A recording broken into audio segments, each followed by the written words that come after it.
Hello दोस्तों, नमस्कार। Political science learning में आप सभी का स्वागत है। दोस्तों, हम लोग कवर कर रहे हैं crash course on public administrations और आज की इस वीडियो में हम लोग evolutions of the public administrations को देखेंगे। यदि पब्लिक एडमिनिस्ट्रेशंस की बात करें तो इसके हमको दो इम्प्लीकेशंस हमको दिखाई देते हैं। एक तो गवर्नमेंट की एक्टिविटी के रूप में हम लोग देख सकते हैं पब्लिक एडमिनिस्ट्रेशंस को, और दूसरा है जो फील्ड ऑफ स्टडी के रूप में हम लोग देख सकते हैं। यदि गवर्नमेंट एक्टिविटी के रूप में देखें तो ये एशियन टाइम से ही प्रिवलेंट था, यानी कि जो राजा महाराजाओं का जो शासन था, तो उन्होंने भी लोगों को एडमिनिस्ट्रेशन करने के लिए, लोगों को सेवाएँ पहुँचाने के लिए एक्टिविटी के रूप में एडमिनिस्ट्रेशंस का प्रयोग किया। अगर हम लोग सिस्टमैटिक स्टडी की बात करें तो सिस्टमैटिक स्टडी की शुरुआत होती है लगभग 100 ईयर्स अगो, इसकी शुरुआत मानी जा सकती है। ठीक। हिस्टोरिकल कॉन्टेक्स्ट देख लेते हैं पब्लिक एडमिनिस्ट्रेशन का। तो थ्रू आउट अगर हिस्ट्री में देखें तो कई सारे ऐसे थिंकर्स हमको देखने को मिल जाएंगे जिन्होंने कंट्रीब्यूट किया है एडमिनिस्ट्रेटिव थॉट्स और प्रैक्टिसेस में। यदि एग्जांपल्स के रूप में देखें तो कौटिल्य का जो अर्थशास्त्र है वो एशियंट इंडिया में प्रेवलेंट था। सुंजू का art of war ancient China में हमको दिखाई देता है। एरिस्टोटल्स की पुस्तक जो पॉलिटिक्स है, उन्होंने एशियंट ग्रीक सिटी स्टेट्स को किस प्रकार से मैनेज करना है, उनके अफेयर्स को, उस बारे में उन्होंने लिखा। और मैकियावेली की पुस्तक द प्रिंस हमको दिखाई देती है, जिसमें उन्होंने प्रिंस को सलाह दिया या सजेस्ट किया कि किस प्रकार से एक प्रिंस को शासन करना चाहिए। इसी प्रकार हमको 18th सेंचुरी में कैमरिज्म इन जर्मनी और ऑस्ट्रेलिया में दिखाई देते हैं, जो सिस्टमेटिक गवर्नमेंट मैनेजमेंट पे फोकस करते हैं। साथ ही साथ जो कैमरलिस्ट थे, इन्होंने कंडक्ट किया रिसर्च ऑन पब्लिक एडमिनिस्ट्रेशन का जो टॉपिक था, जिसमें उन्होंने उनका एम जो था वो ट्रेनिंग जो दी जाती है सिविल सर्विसेज कैंडिडेट को किस प्रकार से दी जानी चाहिए, उस पर उन्होंने फोकस किया। इसमें जो प्रमुख नोटेबल स्कॉलर्स की बात करें तो उसमें उनमें नाम आता है जॉर्ज जिंके का।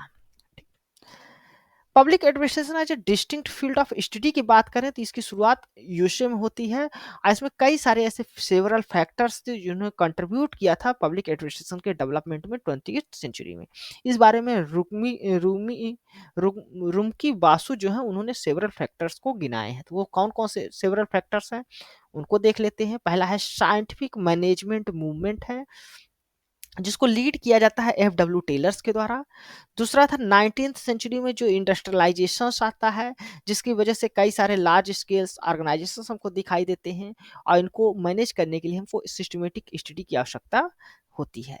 The rise of welfare state का जो कॉन्सेप्ट होता है, जिसने रिप्लेस किया पुलिस स्टेट्स को, तो वेलफेयर स्टेट्स को में अच्छा प्रशासन हो, ट्रांसपेरेंसी हो, गवर्नमेंट्स में जो पोस्ट है उसकी अपॉइंटमेंट सही तरीके से हो, तो इसके लिए हमको सिस्टमेटिक स्टडी की आवश्यकता महसूस होती है, जिस कारण से इमर्ज होता है यूएसए में पब्लिक एडमिनिस्ट्रेशन की सिस्टमेटिक स्टडी। और चौथा जो फैक्टर था वो था movement of the governments reforms in response to negative effects of the spoil system. तो स्पॉइल सिस्टम जो था, जहाँ पर गवर्नमेंट पोस्ट पे गवर्नमेंट्स के जो ऑफिसर्स थे या जो फ्रेंड्स थे उनको अपॉइंट किया जाता था, तो उसको उस नेगेटिव इफेक्ट्स को रिमूव करने के लिए जो मूवमेंट शुरू हुआ था गवर्नमेंट रिफॉर्म्स में, उसकी वजह से भी पब्लिक एडमिनिस्ट्रेशन की स्टडी की शुरुआत हमको देखी जाती है, दिखाई देती है यूएसए में। तो इस प्रकार हम लोग देखें तो कोई शार्प पॉइंट ऑफ हिस्ट्री में हमको दिखाई नहीं देता जहां से हम लोग कह सकें कि यहाँ से पब्लिक एडमिनिस्ट्रेशन की शुरुआत होती है। लेकिन वुडरो विल्सन का जो एसे है 1887 का, उसको सिंबॉलिक बिगिनिंग के रूप में देखा जाता है। वुडरो विल्सन अपना एसे लिखते हैं द स्टडी ऑफ एडमिनिस्ट्रेशन, जो पब्लिश होता है पॉलिटिकल साइंस क्वार्टरली में। और ये ऐसे उस समय लिखा जाता है जब गवर्नमेंट्स में जरूरत होती है करप्शंस को एलिमिनेट करने की, इफिशिएंसी को बढ़ाने की, और जो स्ट्रीमलाइन सर्विस डिलीवरी है उसको जो तो बढ़ाने की पब्लिक इंटरेस्ट में। तब ऐसे लिखते हैं वुडरो विल्सन, जो यूएस के प्रेसिडेंट होते हैं। और इसमें वो एडवोकेट करते हैं कि there should be a science of administration, यानी कि एडमिनिस्ट्रेशन का एक साइंस होना चाहिए, यानी एडमिनिस्ट्रेशन की एक अलग से स्टडी की जानी चाहिए। वुल्सन्स जो तो पास्टुलेट करते हैं, वो बताते हैं, उनका स्टेटमेंट है कि it is a getting to be harder to run a constitution than a frame one, यानी कि एक कॉन्स्टिट्यूशन को फ्रेम करना उतना कठिन नहीं होता जितना कठिन उसको रन करना होता है। यानी कानून या रूल्स बना देना आसान होता है, लेकिन उसका जो इम्प्लीमेंटेशन होता है वो थोड़ा मुश्किल होता है, टफ होता है। तो इस बारे में वुडरो विल्सन बात करते हैं अपने इसे द हिस्ट्री ऑफ एडमिनिस्ट्रेशन में। अब हम लोग स्टेजेस की बात करेंगे जो एवोल्यूशंस ऑफ पब्लिक एडमिनिस्ट्रेशंस में है। तो पब्लिक एडमिनिस्ट्रेशंस के एवोल्यूशंस को हम लोग 5 स्टेजेस में डिवाइड कर सकते हैं। पहला जो स्टेज आता है वो है पॉलिटिक्स एडमिनिस्ट्रेशन डायकोटोमी का, जो 1887 से लेकर 1926 तक चलता है। दूसरा जो स्टेज आता है वो प्रिंसिपल्स ऑफ एडमिनिस्ट्रेशंस का आता है, जो 1927 से लेकर 1937 तक चलता है। तीसरा जो स्टेज आता है वो इरा ऑफ चैलेंजेस का आता है, जो 1938 से 1947 तक चलता है। चौथा जो स्टेज है वो क्राइसिस ऑफ आइडेंटिटी का है, जो 1948 से लेकर 1970 तक चलता है। और पांचवा जो स्टेज आता है वो है पब्लिक पॉलिसी पर्सपेक्टिव का, जो 1971 से अभी तक चल रहा है। इसके अलावा कुछ और थिंकर्स हैं जिन्होंने जो पॉलिटिकल पब्लिक एडमिनिस्ट्रेशन का डेवलपमेंट है उसको अलग अलग स्टेजेस में डिवाइड किया, जिसमें निकोलस हेनरी के अनुसार देख लेते हैं। एग्जाम्स में कभी कभी पूछ भी लिया जाता है कि निकोलस हेनरी के अनुसार कितने स्टेजेस में या पैराडाइम में डिवाइड किया गया है। तो 5 पैराडाइम है, उसको देख लेते हैं। पैराडाइम पहला जो है वो द पॉलिटिक्स और एडमिनिस्ट्रेशन डायकोटोमी का है, जो 1990 से लेकर 1926 तक चलता है। इनके अनुसार दूसरा जो पैराडाइम है वो प्रिंसिपल्स ऑफ एडमिनिस्ट्रेशन का है, जो 1927 से लेकर 1936 तक 37 तक चलता है। तीसरा पैराडाइम है public administration as a political science का, जो 1950 से लेकर 1970 तक चलता है। और चौथा जो पैराडाइम है वो public administration as administrative science का है, या मैनेजमेंट के रूप में हम कह सकते हैं, जो 1956 से 1970 तक चलता है। और पांचवा जो पैराडाइम है इनका वो है public administration as a public administration, जो 1970 के अभी तक चल रहा है, करंट तक। ठीक, इसी प्रकार रॉबर्ट टी ग्लोम्बेस्की जो है उन्होंने 4 फेजेस नोट किए हैं historical development of public administration को, तो उसको भी देख लेते हैं। पहला फेज इनके अनुसार एनालिटिक पॉलिटिक्स एडमिनिस्ट्रेशन है। दूसरा जो फेज है वो कंक्रीट पॉलिटिक्स या एडमिनिस्ट्रेशन है। तीसरा जो फेज है इनके अनुसार साइंस ऑफ मैनेजमेंट है। और चौथा जो फेज है वो पब्लिक पॉलिसी अप्रोच का है। ठीक, अब हम लोग इन सभी 5 जो स्टेजेस हैं पब्लिक एडमिनिस्ट्रेशन के डेवलपमेंट के, उनको डिटेल्स में समझ लेते हैं। तो स्टेज फर्स्ट ये पॉलिटिक्स एडमिनिस्ट्रेशन डाइकोटोमी का है, जो 1887 से लेके 1926 तक चलता है। इसकी शुरुआत होती है यूएसए में, और वुडरो विल्सन जो थे, जो टीचिंग कर रहे थे political science at Princeton University, और बाद में ये प्रेसिडेंट भी बनते हैं यूएसए में। इनको रिगार्ड किया जाता है या माना जाता है father of the disciplines of public administration. तो पब्लिक एडमिनिस्ट्रेशन डिसिप्लिन्स का फादर वुडरो विल्सन को माना जाता है, याद रखिएगा। और इनका जो एसे होता है पब्लिश होता है the study of public study of administration political science quarterly में 1887 में। ठीक, नेक्स्ट जो कंट्रीब्यूशंस दिखाई देता है वो फ्रैंक जे गुडनो के द्वारा दिखाई देता है। इनकी पुस्तक पब्लिश होती है पॉलिटिक्स एंड एडमिनिस्ट्रेशन 1900 में। और गुडनो जी भी ये डेवलप करते हैं जो विल्सिनियन थीम्स था, यानी पॉलिटिक्स एडमिनिस्ट्रेशन डाइकोटोमी की जो बात थी उसी को ये आगे बढ़ाते हैं फ्रैंक जे गुडनो भी। और गुडनो को रिगार्डेड माना जाता है father of American public administration. तो याद रखिएगा, father of American public administration Frank J Goodnow को माना जाता है। वो आर्गू करते हैं, बताते हैं कि जो पॉलिटिक्स एंड एडमिनिस्ट्रेशन है वो 2 डिस्टिंक्ट फंक्शंस होते हैं गवर्नमेंट्स के। ठीक, फिर 1914 में the American Political Science Association एक रिपोर्ट पब्लिश करता है जिसमें वो डिक्लेयर करता है कि जो one of the objective of the teaching of political science was to be prepare specialist for governmental positions. यानी जो ऑब्जेक्टिव होना चाहिए पॉलिटिकल साइंस टीचिंग का, उसमें स्पेशलिस्ट को तैयार करना चाहिए जो गवर्नमेंट्स के पोजीशंस को होल्ड करते हैं, उसके लिए उनके पास स्पेशल स्किल होनी चाहिए। तो इस प्रकार एक तरह से अमेरिकन पॉलिटिकल साइंस एसोसिएशन की जो रिपोर्ट पब्लिश की जाती है उसमें भी पब्लिक एडमिनिस्ट्रेशन को अलग करने की बात की जाती है एक तरह से पॉलिटिकल साइंस से। 1926 में एल डी वाइट जो तो पब्लिश करते हैं एक बुक जिसका टाइटल होता है an introduction to the study of public administration. याद रखिएगा, an introduction to the study of public administration L D White के द्वारा पब्लिश की जाती है 1926 में। इसको फर्स्ट टेक्स्ट बुक माना जाता है सब्जेक्ट ऑफ पब्लिक एडमिनिस्ट्रेशन का। सेकंड जो स्टेज आता है वो प्रिंसिपल्स ऑफ एडमिनिस्ट्रेशन का आता है। तो इसमें आइडिया ऑफ जो पॉलिटिक एडमिनिस्ट्रेशन था उसके साथ साथ value free science of management की भी बात की जाती है। तो फंडामेंटल बिलीफ होता है इस पीरियड का कि कुछ प्रिंसिपल्स होने चाहिए एडमिनिस्ट्रेशन के। और ये जो प्रिंसिपल्स है ये डेवलप किए जाते हैं हेनरी फ्यूल्स के द्वारा, गुलिक के द्वारा, उर्विक के द्वारा, मूने एंड रिले के द्वारा। जिसमें 1927 में बिलिंगबाओ की पुस्तक पब्लिश होती है प्रिंसिपल्स ऑफ पब्लिक एडमिनिस्ट्रेशन। इसी प्रकार फ्रेडरिक डब्ल्यू टेलर्स की पुस्तक principles of scientific management publish होती है 1911 में। क्रिएटिव एक्सपीरियंस जो बुक है ये मैरी फार्कर फॉलेट्स के द्वारा 1924 में पब्लिश की जाती है। और इंडस्ट्रियल एंड जनरल मैनेजमेंट जो बुक है ये पब्लिश की जाती है हेनरी फ्यूल्स के द्वारा 1916 में। तो इस पीरियड्स की ये प्रमुख पुस्तकें हैं। और भी कुछ पुस्तकें हैं इस पीरियड्स की, उसको भी ध्यान रखिएगा। ऑनवर्ड इंडस्ट्री है, ये पब्लिश कराई जाती है J D Mooney and A C Reiley के द्वारा 1931 में। प्रिंसिपल्स ऑफ ऑर्गेनाइजेशंस ये book J D Mooney and S Reiley के द्वारा ही 1939 में पब्लिश कराई जाती है। Papers on the science of administration important है, याद रखिएगा, Luther Gulick and Lyndall Urwick के द्वारा पब्लिश कराया जाता है 1937 में। एग्जाम्स में पूछा भी जाता है ये। शार्प मैनेजमेंट पुस्तक एफ डब्ल्यू टेलर्स के द्वारा 1903 में। इन्हीं के द्वारा प्रिंसिपल्स ऑफ साइंटिफिक मैनेजमेंट की जो बुक है एफ डब्ल्यू टेलर्स के द्वारा ही पब्लिश कराई जाती है 1911 में। ठीक। इसके अलावा जो हेनरी फ्यूल्स थे वो डिफाइन करते हैं एडमिनिस्ट्रेशन को 5 कॉन्सेप्ट्स के द्वारा, जिसमें आता है आपका planning, organizing, command, coordination and control. तो जिसको POCCC भी कहा जाता है। तो याद रखिएगा, planning, organizing, command, coordination and control, इस क्रम में याद रखिएगा ताकि इसका जो फुल फॉर्म है वो आपको कहीं एग्जाम्स में पूछा जाए तो आपसे बन जाए। इसी प्रकार लूथर गुलिक जो है तो क्वाइन करते हैं acronym POSDCORB to promote the some thesis of principles of administration. तो प्रिंसिपल्स ऑफ एडमिनिस्ट्रेशन देते हैं अपने पोस्ट कार के द्वारा। पोस्ट कार में जिसमें प्लानिंग, पी का मतलब होता है planning, O organising, S staffing, D directing, CO से कोऑर्डिनेटिंग, R से रिपोर्टिंग और B से बजटिंग होता है। ये आपको मालूम होना चाहिए। ठीक। एफ डब्ल्यू टेलर जो थे ये एप्लीकेशन ऑफ साइंटिफिक मेथड्स की बात करते हैं एडमिनिस्ट्रेटिव प्रोसेस में। टेलर का मानना है कि best management is a true science. तो best management is true science किसके द्वारा माना जाता है? एफ डब्ल्यू टेलर्स के द्वारा माना जाता है। इनको फादर माना जाता है, फादर ऑफ साइंटिफिक मैनेजमेंट के।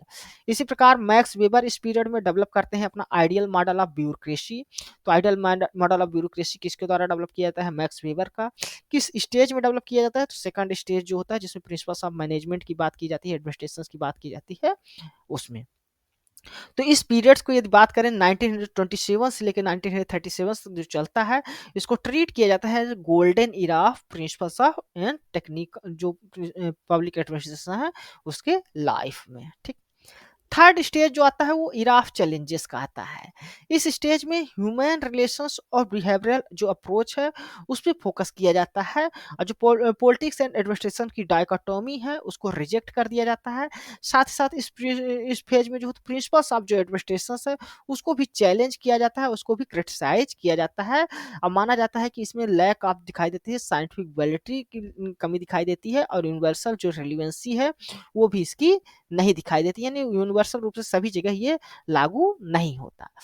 तो इस कारण इसको जो तो जो पॉलिटिक्स एडमिनिस्ट्रेशन डायकोटोमी या प्रिंसिपल्स ऑफ एडमिनिस्ट्रेशन का जो फील्ड होता है उसको एज ए प्रोबर्स के रूप में या नेचुरलिस्टिक फैलेसिस के रूप में बताया जाता है इस दौरान, इस इरा में। ठीक। साथ साथ इसी इरा में हाथन स्टडीज भी कंडक्ट कराई जाती है 1924 से लेकर 1932 तक under the leadership of Elton Mayo. तो एल्टन मायो जो है तो हाथन जो स्टडीज है उसको कंडक्ट कराते हैं। इस कंडक्ट के द्वारा, एक्सपेरिमेंट के द्वारा ये कंक्लूड करते हैं कि जो प्रिंसिपल्स होते हैं वो जो प्रोडक्शंस है उसके इम्प्रूवमेंट को लीड नहीं करते या प्रोडक्शंस को बढ़ाते नहीं, बल्कि जो प्रोडक्शंस को बढ़ाते हैं उसमें जो फैक्टर्स होते हैं वो ह्यूमन एलिमेंट्स होते हैं। जो वहाँ की उनकी जो वर्किंग एनवायरनमेंट है वो किस प्रकार से है, उनके अंदर जो मोटिवेशंस है वो कितना है, उनका वर्कर्स का सेटिस्फैक्शन किस लेवल्स का है, वो सभी जो तो फैक्टर्स ऐसे हैं जो प्रोडक्शंस के कितना प्रोडक्शंस होगा उसको इम्प्रूवमेंट करते हैं, ना कि जो प्रिंसिपल्स ऑफ एडमिनिस्ट्रेशन होते हैं वो। तो ये मानना था ह्यूमन रिलेशंस जो थ्योरी है या बिहेवियरल जो अप्रोच है उनका। ठीक। इस फेजेस में या इस स्टेज में जो प्रमुख पब्लिकेशंस हुए हैं उनको देख लेते हैं। चेस्टर आई बर्नार्ड लिखते हैं द फंक्शंस ऑफ एग्जीक्यूटिव 1938 में। एफ एम मार्स एडिट करते हैं पुस्तक elements of the public administration जो 1946 में पब्लिश होती है। हार्बर्ट ए साइमंस हैं वो लिखते हैं द प्रोवर्ब्स ऑफ एडमिनिस्ट्रेशन 1946 में। हर्बर्ट साइमंस ही लिखते हैं एडमिनिस्ट्रेटिव बिहेवियर 1947 में। रॉबर्ट डहल की पुस्तक आती है the science of public administration three problem 1947 में। और डुएल्ट बाल्डो का जो पब्लिकेशन आता है द एडमिनिस्ट्रेटिव स्टेट 1948 में ये बुक पब्लिश्ड होती है। तो इन administrative studies behaviourism is consider have started with famous human relation movement जो 1930 में शुरू होता है। ठीक, तो इसको डेवलप किया जाता है चेस्टर बर्नार्ड और हाइमंस हर्बर्ट साइमंस के द्वारा और अदर्स जो थिंकर्स है यहाँ पर आपको दिखाया गया है। ठीक, अब इसके बाद फोर्थ स्टेज आता है ये है क्राइसिस ऑफ आइडेंटिटी का स्टेज माना जाता है जो 1948 से लेकर 1970 तक चलता है। तो अगर जब हम लोग देखते हैं कि जो प्रिंसिपल्स ऑफ एडमिनिस्ट्रेशन फेज था उसमें पॉलिटिक्स एडमिनिस्ट्रेशन की जो डाइकोटॉमी थी उसको रिजेक्ट कर दिया जाता है। प्रिंसिपल्स ऑफ एडमिनिस्ट्रेशन जो था उसको फिर रिजेक्ट कर दिया जाता है जिससे जो है तो आइडेंटिटी क्राइसिस आ जाती है पब्लिक एडमिनिस्ट्रेशन को एज ए सब्जेक्ट के रूप में। तो इसमें स्कॉलर्स जो है तो दो तरह से इस बारे में रिस्पॉन्स करते हैं इसके लिए। पहला तो कुछ जो स्कॉलर्स होते हैं वो रिटर्न कर जाते हैं पॉलिटिकल साइंस की तरफ। तो some scholars went back to political science. Their original disciplines जो ओरिजिनल डिसिप्लिन थी पब्लिक एडमिनिस्ट्रेशन के जहाँ से निकला था पॉलिटिकल साइंस से उस डिसिप्लिन में वापस चले जाते हैं। ठीक है, जिसमें एग्जांपल्स के रूप में हम लोग देख सकते हैं जॉन गाउस। वो आर्ग्यू करते हैं 1950s में जो आर्टिकल पब्लिश कराते हैं trend in the theory of public administration. तो trend in the theory of public administration article याद रखिएगा जॉन गाउस का है। उसमें कहते हैं कि a theory of public administration mean our time a theory of politics also, यानी कि जो पब्लिक एडमिनिस्ट्रेशन की थ्योरी है वो पॉलिटिक्स या पॉलिटिकल साइंस की भी थ्योरी है, इनका मानना था। इसी प्रकार रॉस्को मार्टिन है वो 1952 में आर्टिकल्स लिखते हैं जिसमें वो कहते हैं कि जो पॉलिटिकल साइंस का डोमिनेंस है वो कंटिन्यू है ओवर द पब्लिक एडमिनिस्ट्रेशन। ठीक, अब कुछ स्कॉलर्स जो होते हैं वो मूव कर जाते हैं toward the administrative science. Other scholars हैं वो शिफ्ट कर जाते हैं कि एडमिनिस्ट्रेशन जो है वो एडमिनिस्ट्रेटिव एज ए साइंस के रूप में है। वो उसको इसके लिए वो इस्टेब्लिश करते हैं journal of the administrative science quarterly जो 1956 में इस्टेब्लिश किया जाता है। तो यहाँ पर दो तरह के हमको मूवमेंट दिखाया जाता है। कुछ तो एडमिनिस्ट्रेशन पब्लिक एडमिनिस्ट्रेशन को एज एडमिनिस्ट्रेटिव साइंस बनाने की काम करते हैं। कुछ लोग होते हैं जो पॉलिटिकल साइंस जो उसका ओरिजिनल फील्ड था उसमें वापस लौट जाते हैं। इस फेज में जो की वर्क्स हैं उनको देख लेते हैं। ऑर्गेनाइजेशंस 1958 में पब्लिश होता है बुक मार्च एंड साइमन के द्वारा। Behavioural theory of the firms 1963 में पब्लिश होती है शर्ट एंड मार्च के द्वारा। हैंडबुक ऑफ ऑर्गेनाइजेशंस पब्लिश होता है 1965 में मार्च के द्वारा। और ऑर्गेनाइजेशंस इन एक्शन 1967 में पब्लिश होता है जेडी थॉमसन के द्वारा। तो दोनों केसेस में देखें तो पब्लिक एडमिनिस्ट्रेशन जो है तो अपनी जो यूनिक उसकी आइडेंटिटी थी उसको लॉस कर देता है इस फेज में, यानी क्राइसिस ऑफ आइडेंटिटी का जो स्टेज होता है उसमें। इस स्टेज की डेवलपमेंट है उसको भी देख लेते हैं। राइज होता है न्यू ह्यूमन रिलेशंस अप्रोच का जिसमें प्रमुख थिंकर्स नाम आते हैं क्रिस एग्रिस, डगलस मैकग्रेर, रेंसिस लिंकर्ट, वारेन बेनिस और अदर्स का आता है। इसी स्टेज में दो तो ग्रोथ दिखाई देता है कंपैरेटिव पब्लिक एडमिनिस्ट्रेशन का। इसी स्टेज में दिखाई देती है एडवोकेसी की जाती है इकोलॉजिकल अप्रोच की इन पब्लिक एडमिनिस्ट्रेशन एफ.डब्ल्यू. रिक्स के द्वारा। कॉन्सेप्चुलाइजेशन किया जाता है डेवलपमेंटल एडमिनिस्ट्रेशन का एडवर्ड विनर और एफ.डब्ल्यू. रिक्स के द्वारा। क्रिस्टलाइजेशंस दिखाई देता है हमको कॉन्सेप्ट ऑफ एडमिनिस्ट्रेटिव डेवलपमेंट का एफ.डब्ल्यू. रिक्स के द्वारा। न्यू पब्लिक एडमिनिस्ट्रेशंस जो है वो इमर्ज होता है इस फेज में। और एडवोकेसी दिखाई जाती है पब्लिक चॉइस अप्रोच की विंसेंट ऑस्टॉर्म और अदर्स के द्वारा। और राइज होता है क्रिटिकल जो पर्सपेक्टिव होता है पब्लिक एडमिनिस्ट्रेशन का वो भी इसी फेज में इमर्ज होता है, उसका भी उदय होता है। अब जो पांचवा और आखिरी फेज है वो है पब्लिक पॉलिसी पर्सपेक्टिव का, जो 1971 से अभी तक चल रहा है। तो ये फाइनल स्टेज होता है पब्लिक एडमिनिस्ट्रेशन का, जिसको कैरेक्टराइज किया जाता है पब्लिक पॉलिसी एनालिसिस के द्वारा। इसमें पब्लिक एडमिनिस्ट्रेशन जो है वो अपना जो पॉलिसी साइंस है उस फील्ड पे फोकस करते हैं। पॉलिटिकल इकोनॉमी, पॉलिसी मेकिंग और पॉलिसी एनालिसिस, इस सब की फील्ड जो है इस पर स्टडी शुरू कर देते हैं। The acceptance of public policy approach in administrative analysis emerged in traditional political administrative dichotomy was discarded। तो ये जो पब्लिक पॉलिसी अप्रोच है एडमिनिस्ट्रेटिव एनालिसिस का, ये तब इमर्ज होता है जब पॉलिटिक्स और एडमिनिस्ट्रेशन की जो डाइकोटोमी है, दोनों के बीच जो डिफरेंस है उसको डिस्कार्ड कर दिया जाता है, उसको समाप्त कर दिया जाता है। डोल्ट वाल्डो जो है तो कहते हैं कि जो सेपरेशन है पॉलिटिक्स और एडमिनिस्ट्रेशन के बीच, ये अब आउट ओवर क्रेडो हो गया है, आउटडेटेड हो गया। तो ये डोल्ट वाल्डो का मानना था कि पब्लिक एडमिनिस्ट्रेशन और पॉलिटिक्स के बीच जो डिफरेंस है या सेपरेशन है वो अब आउटडेटेड हो गया है, उसका कोई रिलेवेंस नहीं रह गया है। इसी फेज में रॉबर्ट जी ग्लोनवेस्की आइडेंटिफाई करते हैं कुछ थीम्स इस स्टेज की। वो कहते हैं कि the interpretation of politics and administration at all are many levels, यानी जो इंटरप्रिटेशन है पॉलिटिक्स और एडमिनिस्ट्रेशन का वो ऑल लेवल्स में हमको दिखाई देता है। और programmatic natures of all administration, यानी कि जो एडमिनिस्ट्रेशन है उसका प्रोग्रामेटिक नेचर्स हमको दिखाई देता है। तो इस प्रकार देखा जाए तो पॉलिसी पब्लिक पॉलिसी जो अप्रोच होता है इसमें पॉलिटिक्स और एडमिनिस्ट्रेशन के बीच जो डायकोटोमी थी उसको समाप्त कर दिया जाता है। दोनों एज एक डायरेक्टेड फोकस होते हैं पब्लिक एडमिनिस्ट्रेशन को किस प्रकार से पॉलिटिकल साइंस या पॉलिसी मेकिंग के थ्रू स्ट्रेंथन किया जा सकता है। ठीक, अब हम लोग कुछ प्रैक्टिस एमसीक्यूज देखते हैं, जिसमें पहला क्वेश्चन है arrange the following stages of public administration development in a chronological order. तो क्रोनोलॉजिकल ऑर्डर में अरेंज करना है। तो सबसे पहले यहाँ पर आपका आता है पॉलिटिक्स एडमिनिस्ट्रेशन डाइकोटोमी, उसके बाद प्रिंसिपल्स बनते हैं एडमिनिस्ट्रेशन के, फिर आपका आता है क्राइसिस ऑफ आइडेंटिटी, और लास्ट फेज में आता है public policy perspective.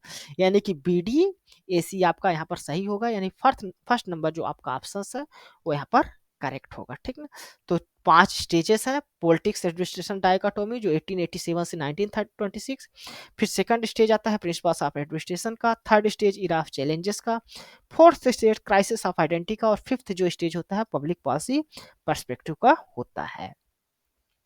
Next question है which of the following stages came immediately after the era of challenge in the development of public administration. तो इन द पब्लिक एडमिनिस्ट्रेशन के development में era of challenge के बाद जो है तो कौन सा फेज आता है, तो इरा ऑफ चैलेंज के बाद identity of crisis of identity आता है, यानी सी नंबर जो यहाँ पर आपका ऑप्शन है वो आपका यहाँ पर करेक्ट होगा। नेक्स्ट क्वेश्चन है identify the correct sequence of following events related to development of public administration as a academic disciplines. Academic disciplines के रूप में पब्लिक एडमिनिस्ट्रेशन के डेवलपमेंट में यहाँ पर कुछ इवेंट्स दिए गए हैं, आपको इनको क्रोनोलॉजिकल ऑर्डर में अरेंज करना है। तो अमेरिकन पॉलिटिकल साइंस एसोसिएशन कब डिक्लेयर करता है objective of the teaching political science was to prepare specialist for governmental positions. तो ये डिक्लेयर करता है 1940s में। अमेरिकन पॉलिटिकल साइंस जो एडमिनिस्ट्रेशन है वो रिपोर्ट्स के माध्यम से अपने बताता है कि जो पॉलिटिकल साइंस को टीचिंग्स है उसमें प्रिपेयर करना है स्पेशलिस्ट को गवर्नमेंटल पोजीशंस के लिए। एल डी वाइट अपनी पुस्तक कब पब्लिश कराते हैं introduction to the study of public administration, तो ये 1926 में पब्लिश होती है इनकी पुस्तक। और फ्रैंक जे गुडनेव के द्वारा पब्लिश होती है पुस्तक पॉलिटिक्स एंड एडमिनिस्ट्रेशन, ये 1900 में पब्लिश होती है। तो इस प्रकार देखें तो सी ए बी इसका आपका करेक्ट आंसर होगा, यानी सेकंड नंबर जो आपका ऑप्शन है यहाँ पर वो आपका करेक्ट होगा। फ्रैंक जो गुडनेव पॉलिटिक्स एंड एडमिनिस्ट्रेशन जो लिखते हैं 1900 में लिखते हैं। अमेरिकन पॉलिटिकल साइंस जो डिक्लेयर करता है objective of teaching political science to prepare specialist for government positions 1914 होता है। और एल डी वाइड की जो पुस्तक है an introduction to study of public administration, ये 1926 में पब्लिश होती है। ये फर्स्ट टेक्स्ट बुक मानी जाती है on the subject of public administration की।